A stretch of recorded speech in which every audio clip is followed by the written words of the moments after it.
Krista Bendová, Osamelá princezná. Kde bolo, tam bolo, za 3 horami z lekváru, za 3 morami mlieka. Stretol som rozprávku prastarú, povedal som samozrejme: Dobrý večer, babička. A ona mi rozprávku riekla takúto. Kde bolo, tam bolo, bolo raz jedno kráľovstvo. Uprostred kráľovstva vysokánsky vrch a na tom vrchu zlatý zámok. Kto v ňom býval? Kto v ňom žil? No predsa jeden rozprávkový kráľ, kráľovná a malá princeznička.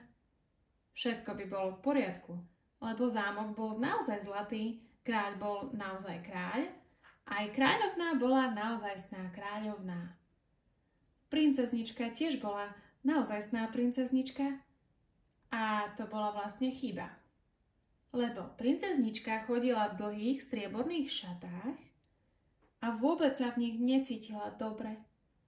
Obúvala si mekulinké topánočky z motýlych krídel, ale ani troška sa jej nepáčili.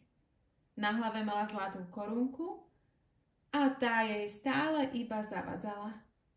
Tak teda chyba bola v tom, že princezná bola naozajstná princezná, ale nerada nosila to, čo nosia princezné. A tam, kde je chyba jedna, nájde sa aj druhá. Druhá chyba bola, že naozajstná princezná bývala v naozajstnom zlatom zámku a ten sa jej tiež ani trocha nepáčil. Je tu zima, ako v nebi, povedala princezná každé ráno a zadrkotala zúbkami. Chcem bývať v malej teplej chalúbke. Nikto sa nevšímal jej rečí, veď to bola len taká malá princezná. No a tam, kde sú 2 chyby, nájde sa aj tretia. Tretia, najväčšia chyba, že naozajstná princezná bola jedinou dcérou všemocného kráľa. Och, ja nešťastná, vzdychala ráno aj večer. Prečo som sa ja dostala do takej zlej rozprávky, že som jediná dcéra kráľovská? Prečo som sa ja nedostala do rozprávky o kráľovi, ktorý mal 7 dcér, alebo aspoň 3, alebo aspoň 2? Mala by som sestričku, hrali by sme sa s bábikami a nebola by to takáto strašná otrava. Nikto si nevšímal princeznino vzdychanie. Prečo by si všímal? Každá poriadna princezná musí predsa čakať, kým dorastie, potom ju unesie nejaký šarkan a potom ju zachráni nejaký princ. Raz večer si však princezná povedala: Dobre, nechcete mi dať kamarátov ani žiadnu sestričku, tak ja si pomôžem sama. Chytila pastelky a na stenu pri svojej postielke nakreslila malú bábiku. Spravila jej modré očká, červené ústa, hnedé vrkôčiky a šaty také obyčajné, sukňu a bodkovanú blúzku. Potom si princezná ľahla do zlatej postielky a začala sa s bábikou rozprávať. Vieš čo, bábika? Ja som strašne opustená princeznička. Ale teraz už nebudem opustená, lebo ty si moja sestrička Eleonóra. Budeme sa spolu hrať, aj rozprávať, potom pôjdeme na dvor a potom... Ale čo to? Princeznička hľadí a zdá sa jej, že bábika na stene sa naozaj usmieva.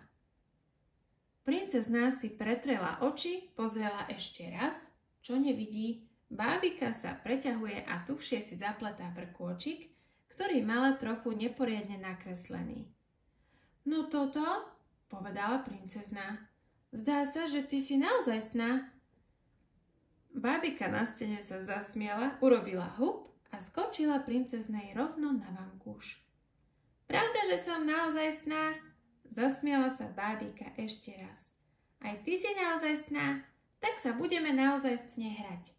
Vždy večer k tebe prídem a vodne budem sedieť na tej škaredej stene, aby nikto nezbadal, že máš sestričku. Takto išlo mesiac, 2, až tu jedného dňa povedala kráľovná: Dcéra moja kráľovská, presťahuješ sa na pár dní do druhej izby, lebo náš zámok treba vymaľovať. Steny sú už začmudené od sviečkových plameňov a v tvojej izbe som dokonca zbadala nejaké čarbanice. Nie, zakričala princezná. Nechcem, aby sa moje steny maľovali, lebo mi zamalujete Eleonorou a ja budem zase sama. To sú hlúposti, povedal kráľ. Nemáš nejakú Eleonoru, len počerpané steny. Bude sa maľovať až ľus. To je moje posledné kráľovské slovo. Princezná plakala, prosila, nič nepomohlo.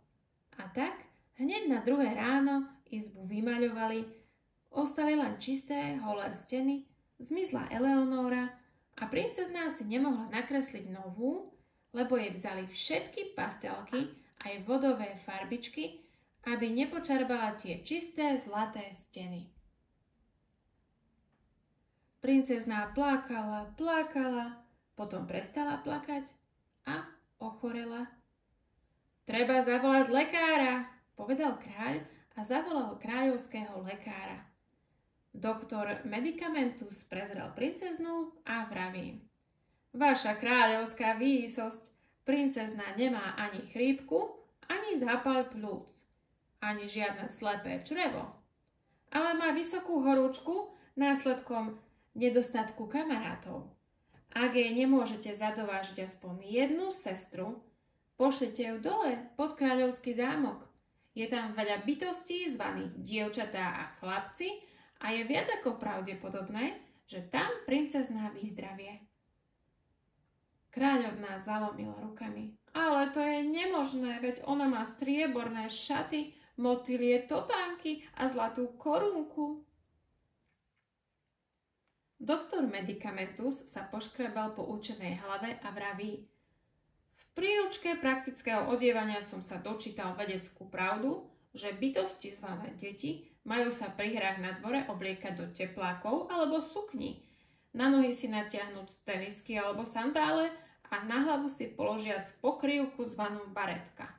Vaša kráľovská milosť má dosť peňazí a môžete to maličkosti pre princeznu nakúpiť v obchodnom dome. Vtedy prerušil doktora Medicamentusa sám kráľ. To je nemožné, povedal a odkašľal si dôstojne. Ak by sme aj princeznú, čiže moju dcéru, takto vedecky obliekli, zašpení sa a jej alabastrové ručičky budú na cimpr-campr doškriabané. Nepovoľujem. Doktor Medicamentus hlboko sklonil učenú hlavu. Najjasnejší kráľ, je pravda, že bytosti zvané deti sa pri svojej činnosti zvanej hra na slepú babu alebo chytačka alebo skovávačka zagebria od hlavy až po pety. Ale v kráľovskej drogérii som videl asi 50 kg najvoňavejšieho mydla i rôzne šampóny a penivé esencie. Po návrate domov možno celú princeznú namočiť do zlatej vane, vydrhnúť ju striebornou kefou a vysušiť pavučinovou osuškou. Ak nepočúvnete moju radu, neručím za princeznino zdravie. Dohovoril som. A tak, hneď na druhý deň cupkala princeznička dole tým strmým vršiskom. Prišla na prvý dvor, uvidela hromadu detí, ktoré sa hrali a strašne brieskali. A medzi deťmi okamžite zbadala dievčatko v bodkovanej blúzke. Malo modré očká a hnedé vrkôčiky. Ako sa voláš? Spýtala sa princezná.